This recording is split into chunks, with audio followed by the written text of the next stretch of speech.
परिचय।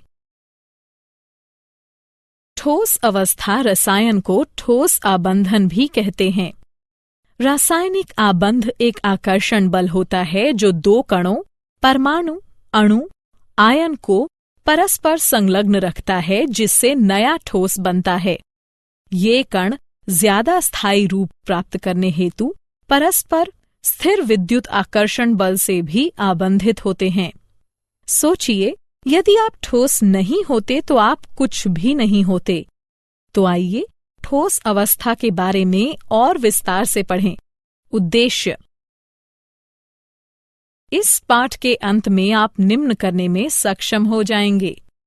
ठोस अवस्था के सामान्य गुण धर्म बताना, अक्रिस्टलीय ठोस और क्रिस्टलीय ठोस के बीच विभेद करना, क्रिस्टलीय ठोसों को आबंधन बलों के प्रकार के आधार पर वर्गीकृत करना, क्रिस्टल जालक और एकक कोष्ठिका को परिभाषित करना, ठोसों का वर्गीकरण, ठोसों को उनके अवयवी कणों में उपस्थित क्रम की प्रकृति के आधार पर क्रिस्टलीय या अक्रिस्टलीय में वर्गीकृत किया जा सकता है। ठोसों का वर्गीकरण। क्रिस्टलीय ठोस विषमदैशिक प्रकृति के होते हैं। विभिन्न दिशाओं में कणों की भिन्न भिन्न प्रकृति के कारण प्रकृति में विषमदैशिकता होती है। अक्रिस्टलीय ठोस।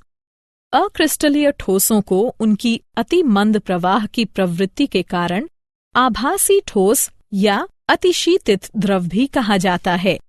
उदाहरण, पुरानी इमारतों की खिड़कियों और दरवाजों पर जड़े शीशे निरअपवाद रूप से शीर्ष की अपेक्षा अधस्तल में किंचित मोटे पाए जाते हैं। यह इसलिए होता है क्योंकि कांच अत्यधिक मंदता से नीचे प्रवाहित होकर अधस्तल भाग को किंचित मोटा कर देता है। अक्रिस्टलीय सिलिकॉन सूर्य के प्रकाश का विद्युत में रूपांतरण करने के लिए उपलब्ध श्रेष्ठतम प्रकाश वोल्टीय पदार्थ है। क्रिस्टलीय और अक्रिस्टलीय पदार्थ के बीच विभेद। आइए क्रिस्टलीय और अक्रिस्टलीय पदार्थ के बीच कुछ विभेदों पर नजर डालें। क्रिस्टलीय ठोसों का वर्गीकरण। क्रिस्टलीय ठोसों को उनमें परिचालित अंतरा आणविक बलों की प्रकृति के आधार पर 4 संवर्गों में वर्गीकृत किया जा सकता है। ये हैं आणविक, आयनिक, धात्विक और सहसंयोजक ठोस। आणविक ठोसों का वर्गीकरण। आणविक ठोसों के अवयवी कण अणु होते हैं। इन्हें निम्नलिखित संवर्गों में और अधिक प्रविभाजित किया गया है। धात्विक ठोस, अध्रुवी, ध्रुवीय और हाइड्रोजन आबंधित। अध्रुवी आणविक ठोस। यह ठोस मुलायम और विद्युत के अचालक होते हैं। यह निम्न गलनांकी होते हैं और सामान्यतः कमरे के ताप और दाब पर द्रव अथवा गैसीय अवस्था में होते हैं। इन ठोसों में परमाणु अथवा अणु दुर्बल परिक्षेपण बलों अथवा लंदन बलों द्वारा बंधे रहते हैं। उदाहरण, H2, Cl2 और I2। ध्रुवीय आणविक ठोस। पदार्थों के अणु ध्रुवीय सहसंयोजक आबंधों से बने होते हैं। अणु अपेक्षाकृत प्रबल द्विध्रुव अन्योन्य क्रियाओं से एक दूसरे के साथ बंधे रहते हैं। यह ठोस मुलायम और विद्युत के अचालक होते हैं। इनके गलनांक अध्रुवी आणविक ठोसों से अधिक होते हैं। उदाहरण, HCl, SO2 हाइड्रोजन आबंधित आणविक ठोस। ऐसे ठोसों के अणुओं में H और F, O अथवा N परमाणुओं के मध्य ध्रुवीय सहसंयोजक बंध होते हैं। यह विद्युत के अचालक होते हैं। सामान्यतः यह कमरे के ताप और दाब पर वाष्पशील द्रव अथवा मुलायम ठोस होते हैं। उदाहरण, H2O बर्फ। आयनिक ठोस।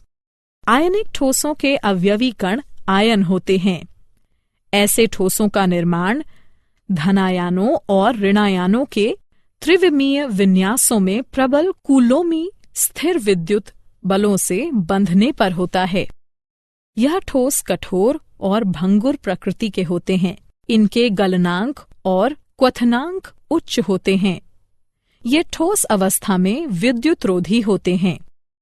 ये गलत अवस्था में अथवा जल में घोलने पर विद्युत का संचालन करते हैं। धात्विक ठोस। धातुएं मुक्त इलेक्ट्रॉनों के समुद्र से घिरे और उनके द्वारा संलग्नित धनायनों का व्यवस्थित संग्रह हैं। ये इलेक्ट्रॉन गतिशील होते हैं और क्रिस्टल में सर्वत्र समरूप से विस्तारित होते हैं। ये मुक्त और गतिशील इलेक्ट्रॉन धातुओं की उच्च विद्युत और ऊष्मीय चालकता के लिए उत्तरदायी होते हैं। सहसंयोजक अथवा नेटवर्क ठोस। सहसंयोजक बंध प्रबल और दिशात्मक प्रकृति के होते हैं, इसलिए परमाणु अपनी स्थितियों पर अति प्रबलता से संलग्न रहते हैं। ऐसे ठोस अति कठोर और भंगुर होते हैं। इनका गलनांक अत्यंत उच्च होता है और गलन से पूर्व विघटित भी हो सकते हैं। ये विद्युत रोधी होते हैं और विद्युत का संचालन नहीं करते। उदाहरण हीरा, सिलिकॉन, कार्बाइड। ग्रेफाइट कार्बन परमाणु विभिन्न परतों में व्यवस्थित होते हैं और प्रत्येक परमाणु उसी परत के 3 निकटवर्ती परमाणुओं से सहसंयोजक बंधन में होता है, जो कि एक दूसरे के ऊपर सरक सकते हैं। यह ग्रेफाइट को मुलायम ठोस और उत्तम ठोस चिकनाई बनाते हैं। क्रिस्टल जालक और एकक कोष्ठिका। अतः दिक्स्थान में बिंदुओं की नियमित त्रिविमीय व्यवस्था को क्रिस्टल जालक कहते हैं। एकक कोष्ठिका क्रिस्टल जालक लघुतम है। इसे जब विभिन्न दिशाओं में पुनरावृत्त किया जाता है तो पूर्ण जालक की उत्पत्ति होती है। प्रत्येक एकक कोष्ठिका के अभिलक्षणिक गुण निम्न हैं। 1. उसके तीनों किनारों की विमाओं A, B और C के द्वारा, जो कि परस्पर लंबवत हो भी सकते हैं अथवा नहीं भी। 2. किनारों कोरों के मध्य कोण अल्फा, B और C के मध्य, बीटा A और C के मध्य और गामा A और B के मध्य के द्वारा। इस प्रकार एकक कोष्ठिका 6 पैरामीटरों A, B, C, alpha, beta और गामा द्वारा अभिलक्षणित होती है। आद्य एवं केंद्रित एकक कोष्ठिका। एकक कोष्ठिका को विस्तृत रूप से 2 संवर्गों में बांटा जा सकता है। आद्य एवं केंद्रित एकक कोष्ठिका। क. आद्य एकक कोष्ठिका। जब अवयवी कण एकक कोष्ठिका के केवल कोनों पर उपस्थित हों तो उसे आद्य एकक कोष्ठिका कहा जाता है। ख. केंद्रित एकक कोष्ठिका।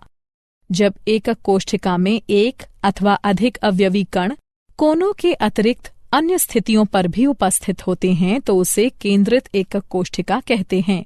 केंद्रित एकक कोष्ठिका। केंद्रित एकक कोष्ठिकाएं 3 प्रकार की होती हैं। अंतः केंद्रित एकक कोष्ठिका। ऐसी एकक कोष्ठिका में एक अवयवी कण, परमाणु, अणु अथवा आयन कोनों में उपस्थित कणों के अतिरिक्त उसके अंतः केंद्र में होता है।